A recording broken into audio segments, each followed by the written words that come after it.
ধন্যবাদ মাননীয় প্রধান উপদেষ্টা মহোদয়কে আমাদেরকে আজকে এই চমৎকার আয়োজনে সামিল করবার জন্য। আমি কোনো ভূমিকা ছাড়াই মূল কথায় প্রবেশ করছি, সময় খুবই কম। আমাদের এই ছোট্ট এবং ক্ষুদ্র বাংলাদেশে ছোট বড় অনেক সমস্যায় আমাদের আছে। আমাদের এখানে গ্রাম থেকে শহরে ভাই ভাই যে কলহ হয়, কোন্দল হয়, সেটা পৃথিবীর অনেক দেশে কিন্তু হয় না। এই বাস্তবতাকে আমরা মনে হয় কেউই অস্বীকার করতে পারবো না। আমাদের এখানে যে রাজনৈতিক কোন্দল হয়ে আসছে 50 বছর ধরে, পৃথিবীর অনেক দেশেই কিন্তু সেটি হয় না। আমাদের অন্য যত কলহ, কোন্দল, অসম্প্রীতি এ জাতীয় যে সকল বিষয় আছে যেগুলোর আমরা সবাই সমাপ্তি কামনা করি, সেগুলোর সাথে যদি আমাদের দেশের ধর্মীয় সম্প্রীতিকে আমি তুলনা করি, আমি এদেশের একজন নাগরিক হিসাবে আমি মনে করি যে আমাদের রাজনৈতিক কলহ, ব্যক্তিগত কলহ, পারিবারিক কলহের তুলনায় আমাদের দেশের ধর্মীয় কলহ উল্লেখ করবার মতো আছে বলে আমার কাছে মনে হয় না। অবশ্য এটি আমার মনে হওয়া না হওয়াতে কিছু আসে যায় না। এটি আমাদের সম্মানিত অন্য ধর্মাবলম্বী যে সমস্ত আমাদের বন্ধুরা আছেন, ভাইরা আছেন, শ্রদ্ধেয় ব্যক্তিবর্গ আছেন, এটি তাদের আমার মনে হয় বলতে হবে।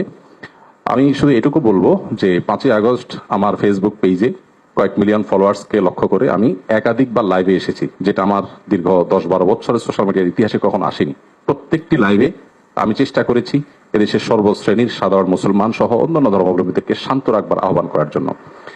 চট্টগ্রামে যখন আইনজীবী আলিফ হত্যাকাণ্ড ঘটলো, সাথে সাথে আমি আমার দায়িত্ব থেকে নিজে এবং অন্যান্য আলেম ওলামাদের সাথে কথা বলেছি। আমি যতটুকু জানি এখানে অনেক সিনিয়র ব্যক্তিবর্গ আছেন, ওলামা ইকরাম আছেন। এদেশে ওলামা ইকরাম সবসময় সম্প্রীতি এবং শান্তি বজায় রাখার জন্য তারা কাজ করে চলেছেন।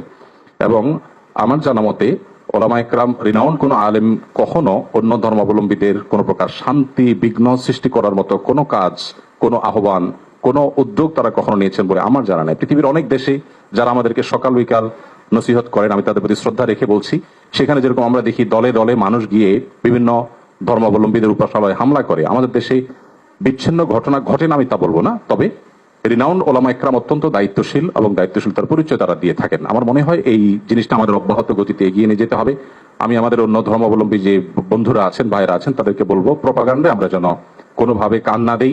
আপনারা যদি কখনো সমস্যা বোধ করেন, আমি ব্যক্তিগতভাবে বলতে পারি আমার কথা, 5ই আগস্টে একটি হিন্দু পরিবার একজন মেজরের মাধ্যমে আমার সাথে যোগাযোগ করেছিলেন। আমি আমার সাধ্য অনুযায়ী তাদের নিরাপত্তার জন্য আমাদের যে সমস্ত ভাই বন্ধু আছে তাদের দিয়ে খুলনার একটি জায়গায় আমি ব্যবস্থা করেছি। আমার মনে হয় বাংলাদেশের যত বড় মাদ্রাসা আছে এখানে সব নেতৃত্বশীল ওলামা ইকরাম আছেন। আপনারা যদি কখনো কোনো মাদ্রাসায় গিয়ে বলেন যে আমাদের নিরাপত্তা বোধহয় আমরা ভয়ের মধ্যে আছি, নিরাপত্তা জনিত শঙ্কায় আছি, আমার মনে হয় আমাদের আইন শৃঙ্খলা রক্ষাকারী বাহিনী যেরকম আপনাদের পাশে দাঁড়াবে, ওলামা ইকরাম তাতে ন্যূনতম কার্পণ্য করবেন না। যেভাবে পুজোর সময় মাদ্রাসার ছেলেরা মন্দিরগুলোকে পাহারা দিয়েছে, আমার মনে হয় পৃথিবীতে এটা বিরল একটা দৃষ্টান্ত এবং এটি কিন্তু আমাদেরকে আশা জাগায়। আমি আশা করব যে আমরা কোনো প্রপাগান্ডায় পা দেব না এবং আমরা মিলেমিশে আমাদের প্রিয় স্বদেশকে গড়ে তুলব।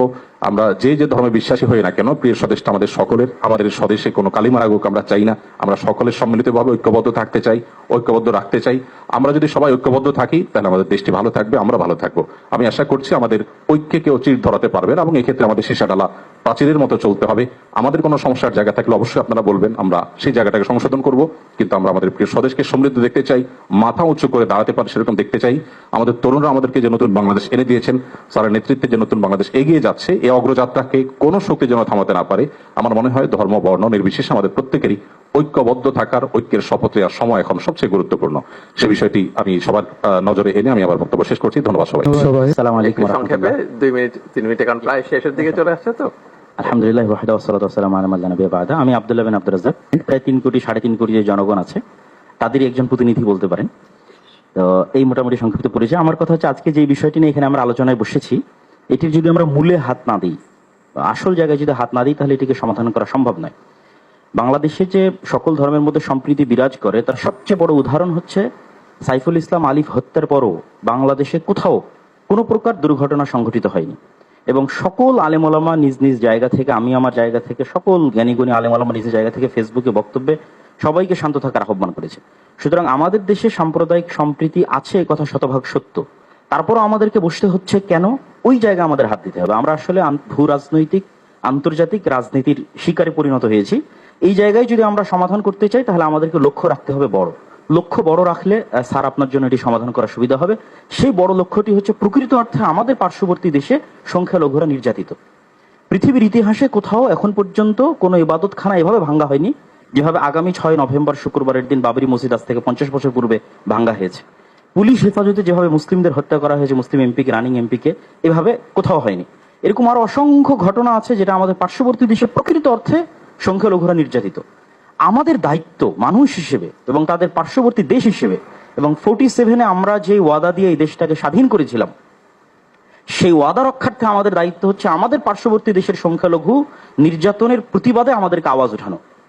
আমাদের দেশে কোনো সংখ্যালঘু নির্যাতন নাই, কিন্তু আমাদেরকে আওয়াজ উঠাতে হবে আমাদের পার্শ্ববর্তী দেশে যে সংখ্যালঘু নির্যাতন হচ্ছে সেটি নিয়ে।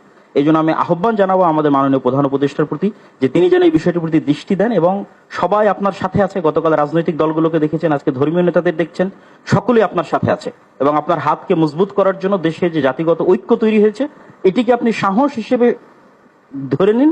ধরে নিয়ে আপনি আমাদের দেশের স্বাধীনতা এবং সার্বভৌমত্ব রক্ষার জন্য আন্তর্জাতিক জগতে ফাইট করেন, এবং আমাদের যে বন্ধু রাষ্ট্রগুলো আছে সার্ককে শক্তিশালী করে, আমাদের বন্ধু রাষ্ট্রকে শক্তিশালী করে, যারা পাল্টা আমাদের উপর মিথ্যা অপবাদ দিয়ে আমাদেরকে ছোট করতে চাচ্ছে, তাদের সামনে আমাদের দেশের এই সাহস এবং সম্প্রীতিকে আপনি তুলে ধরুন। ধন্যবাদ। এতটুকু আমি আপনার কাছে দাবি জানাবো। Thank you. সর্বপ্রথম আল্লাহ রাব্বুল আলামিনের শুকর আদায় করছি।